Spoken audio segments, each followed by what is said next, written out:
Hello everyone, my name is Max Ryan, and on behalf of my fellow analysts Alex Melican, Andrew Seichel, Daniel Arnold, and John Veltri, I would like to welcome you to our investment video report for Callon Petroleum. Callon Petroleum trades on the New York Stock Exchange under the ticker symbol CPE. During today's presentation, we will go through an overview of Callon and their strategy. You will get to know who Callon is and what their plans are for the future. Next, we will run through an analysis of the risks faced by Callon. Then, we will cover Callon's peers and how Callon compares. After that, we will go through an investment thesis along with a summary of our visit to Natchez, Mississippi. Lastly, we will tell you our recommendation for Callon in the future. Callon Petroleum is an independent oil and gas company with onshore operations in the Permian Basin of West Texas and the Haynesville Shale of northern Louisiana, and offshore operations in the Gulf of Mexico. Callon's headquarters is in Natchez, Mississippi, with two other offices in Houston and Midland, Texas. Callon is concentrated on increasing its reserves and production by means of efficient operations and low finding and development costs. Callon is involved in exploring, developing, acquiring, and producing oil and natural gas properties. As of December 31, 2011, Callon had net proved reserves of 15.9 million barrels of oil equivalent, which was made up of 10.1 million barrels of oil and 35.1 billion cubic feet of gas. As of October 4, 2012, Callon has a market cap of $237 million, with a PE ratio of 5.85. Callon's earnings are $2.14 per share. In 2009, Callon's management decided to reinvest all free cash flows generated from its offshore producing fields into lower risk, long life onshore oil and natural gas fields. As part of this new diversification strategy, Callon's objectives were to increase exposure to crude oil, increase growth potential, and reduce reinvestment risk. Callon continues to strengthen its balance sheet by focusing on maintaining liquidity and reducing debt. Two deepwater fields, Habanero and Medusa, produce the majority of the company's cash flows that Callon is reinvesting in two onshore areas, the Permian Basin of West Texas and the Haynesville natural gas shale in northern Louisiana. Since 2010, Callon has stated that it has no plans to drill in the Haynesville shale until natural gas commodity prices improve. Instead, it is focused on its oil-prone Permian assets. This onshore drilling program will focus on the development of horizontal wells. The company expects the transition from offshore to onshore to increase stockholder value. Callon Petroleum produces crude oil and natural gas from both onshore and offshore resources. Oil accounts for approximately 63% of the estimated proved reserves, while natural gas makes up 37% of the proved reserves. Having both offshore production in the Gulf of Mexico and onshore production on the Permian Basin, Callon continues to diversify production to grow in the future.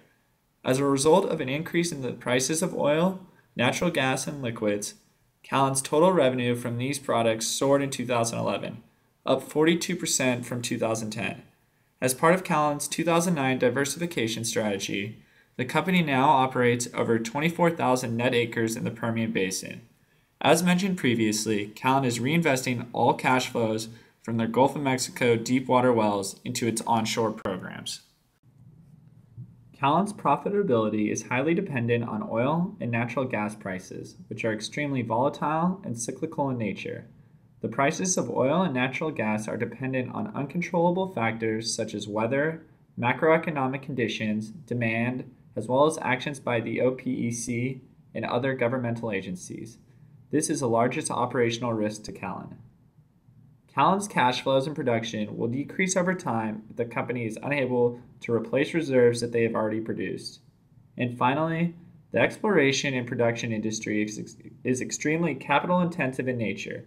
The high cost of services and equipment such as drilling rigs, pressure pumping equipment and crews, drilling fluids, and personnel could impact the company's ability to execute exploration and production plans that are economical. There is often a shortage of economical services and equipment. Callon enters into derivative contracts to protect itself against the volatility of oil and natural gas prices. The Dodd-Frank Act was enacted in 2010 and has the potential to affect the derivative contracts that Callon uses to protect itself against oil price volatility. The federal government may enact hydraulic fracturing regulations in response to claims of adverse effects of hydraulic fracturing on drinking water in surrounding areas. The government is currently in the process of conducting studies on the environmental effect of hydraulic fracturing. Texas and Louisiana have already enacted hydraulic fracturing disclosure laws. As an oil and gas company, Callon is constantly at risk of losing revenue due to the volatility of oil and gas prices. To protect itself, Callon hedges a portion of its production and in return receives the difference between the fixed price and a floating market index multiplied by the amount of production hedged. Due to the nature of derivative contracts, Callon risks losing money if there's a huge unexpected change in interest rates or oil prices. As of the end of the fiscal year 2011, all of Callon's debt was in 13% senior notes with fixed interest rates. Additionally, Callon has a revolving credit facility with Regions Bank that has a floating interest rate. Callon's peer group contains a range of oil and natural gas exploration and production companies. The companies reselected have operations that overlap with Callon's in the Gulf of Mexico, the Haynesville Shale, and the Permian Basin. The market capitalization of the companies was not a huge factor in the selection of peers because Callon needs to compete with all of the peers we choose regardless of company size for the finite amount of property. Additionally, by choosing companies with operations in the same area as Callon, we are choosing companies with similar products in terms of quality and better comparison in terms of expenses. Callon has a smaller amount of proven reserves than its peers, indicating that it may not be able to match the revenues of its competitors in the future. The low amount of reserves relative to its peers is part of the reason that Callon's market cap is small relative to its peers. Although Callon's reserves are smaller than its peers, Callon has the highest percentage of its reserves in oil. This puts Callon in a good position in the near future because of extremely low natural gas prices. Callon's low reserve replacement ratio compared to peer average indicates that Callon is not able to increase its net reserves as quickly as its peers. Callon's market cap is around $237 million, making it smaller than the majority of its peers. Callon's PE is currently 5.85, while its competitors have an average ratio of 14.83. The difference in PE could mean that investors expect higher future earnings growth for Callon's peers relative to Callon. Callon also has a higher EPS than its peers. This is not surprising considering that the PE is so low. Callon continues to move production back onshore because of current economic conditions and lower risk production. Callon plans to fund onshore initiatives with cash flows from the Gulf of Mexico sites. These cash flows are readily available for new ventures in the Permian Basin. The cash flows will contribute to horizontal drilling in the newly acquired 20,000 acreage area in the northern Permian Basin. Similar to other E&P companies, Callon's revenues are influenced by macroeconomic factors. Over the past 2 years, Callon increased crude oil sales 45% and total operating revenue 23%. Callon will continue to focus on oil production as long as natural gas prices remain at current uneconomical levels. Callon continues aggressive deleveraging for onshore execution. The company's public equity offering in 2011 aided this process by reducing long-term debt due in 2016 by roughly 22%. This newly strengthened balance sheet with offshore cash flows will fund the planning of 2 to 3 horizontal rigs in the Permian Basin. By the end of 2012, the Permian Basin will consist of 80% of Callon's capital expenditures, 22% being from acreage cost, and 58% from drilling and completion.